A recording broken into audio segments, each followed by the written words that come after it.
Hello and welcome to the Active Spirit Live Edition, a new video series from Active Chartered Financial Planners where we'll be discussing some of the hot topics, emerging trends and offering guidance in the world of finance. Today we're going to be looking at how to make commercial rents fund your retirement. Joining me are Gary Lumby, MBE, and the Managing Director of Focus on Success, who has experience of investing in commercial property, and George Hardy, Director and Head of Tax at Waltons Clark Whitehill, who specialise in tax planning for owner-managed businesses, and they will give us an insight into the technical considerations. So I'll start with yourself first, Gary. You've been investing in commercial property for quite a while.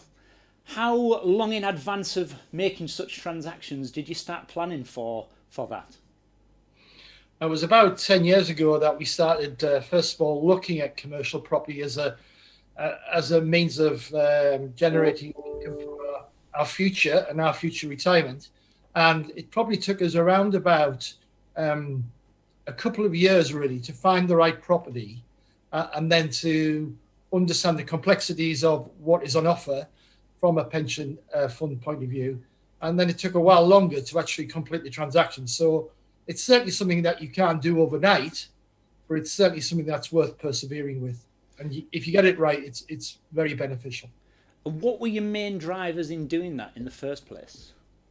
It was funny, Carl, because my wife Hayley and I actually had bought a commercial property, actually locally in Thornaby, and we bought it in our own names. Interesting enough, at that time we thought that was the best thing to do. And it was only later that we realised that actually we could use our pension funds to actually purchase the property far more tax efficiently. And it was only by getting the right advice from yourselves, actually, and from our accountants, that actually we did consider it. And then when we looked into it further, clearly there was not only a benefit to us from a tax point of view, but it also meant that we could get the borrowing out of our personal names and actually release some of that cash back to ourselves for us to use in different ways. So yeah, it was a win-win all around. Fantastic. And George, obviously you're the specialist tax advisor on matters like this. Have you seen an increase in the number of owner-occupier businesses that are actually doing this moving forward? Yeah, we definitely have regular conversations with people who are considering this planning idea, Carl. If I think back, a good few years, there was definitely low awareness amongst business owners. But now, much more on people's radars, and often something they're bringing into something like a 3 or 5 year plan that it's one of the goals the business is working towards. It's always a point on our tax planning chart for owner-managed businesses as well. Yeah, and you mentioned time there, and Gary mentioned it as well. How far in advance would you say that business owners need to start considering this if it's to become a realistic option?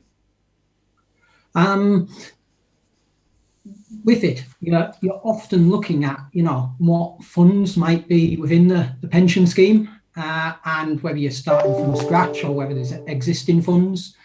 And then you're tying that in with the tax relief that is available for pension contributions. So it can often be that you're looking to bring together maybe a few years worth of pension contributions to give you the pot you need to be able to carry out the purchase.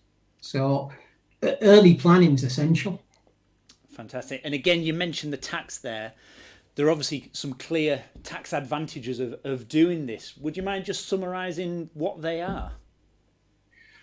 So if you're the owner of the property and the business is paying you rent for its occupation and use of it, that rent is forming part of your taxable income. And, over time, as hopefully the business is successful, you're probably paying higher rate tax on that rent. The option of getting the property into a pension scheme puts it into a tax-free environment. The business can carry on paying the pension scheme rent for use of the property, but the rent in the hands of the pension scheme isn't liable to income tax, corporation tax, as it would be for an individual or possibly a corporate owner of the property. Also, future increase in value of the property is again going to be free of capital gains tax. So they're the immediate advantages. Thanks, George. There's certainly some cash flow benefits as well, isn't there, in terms of if you are renting at the moment and you're also making company contributions to the pension scheme, you do have the, you're not necessarily going to be doubly contributing moving forward, and it may even be a cash flow saving to the business. Yeah, it could be. It could be a cash flow saving. It could also be a way of maximising the size of your pension pot, because there's been restrictions over the last few years on what people can get into their pensions, especially for higher earners. There's some complicated rules there. Once you've got the property into the pension scheme, the business can still continue to pay pension contributions, but the rent will start to accumulate within the pension scheme as well, boosting the funds tax efficiently as well. Brilliant. Thanks, George.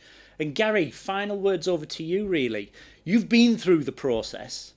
Is it challenging? Is it hard? And would you do it again? I'll certainly do it again, Kel, that's for sure, because as I said, there's so many benefits to it, as George has outlined. And as you know, it is becoming more popular. A lot of the clients that I advise now, have either bought commercial premises that they're currently operating out of as a business, and they've done that via a pension fund that was already well funded. In other words, there's enough money in the pension fund to buy the property outright. Others have actually taken the opportunity to borrow money through the pension fund, and that, obviously a pension fund can borrow up to 50% of its value to purchase a commercial property, and therefore don't think, if you're considering this as an option, that just because your pension fund is not fully funded that you can't do it. There is ways that transaction can still be completed.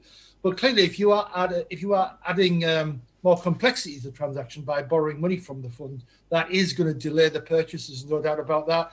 There is more hoops to jump through, and the transaction does take longer. But it is, at the end of the day, quite a simple thing to do. It really is. A lot more people, a lot more businesses are doing it. A lot more individuals are considering this for their business as an option. And it really is a really good, tax efficient, and obviously safe investment for the future. I would certainly start thinking early. So maybe if you haven't got the right premises already in mind, or if you're not operating from the premises, obviously you've got to find the right premises first of all. That may take time.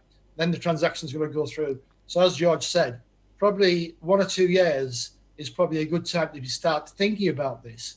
And then once, and taking the right advice, not only from your financial advisor, but also certainly from your accountant, both of them working hand in hand. Thanks, Gary. That's exactly what I was going to say there to finish with. Is clearly it's not right for everybody, but please do speak to your advisors, whether that's your financial advisor or your accountant, before embarking upon such a route. Thank you for joining us again this afternoon for the Spirit of Active live edition. Thanks again to my guests, George Hardy and Gary Lumby. Join us again in March when we'll be taking a first look at the Chancellor's budget and the initial reactions on what that means for our business community.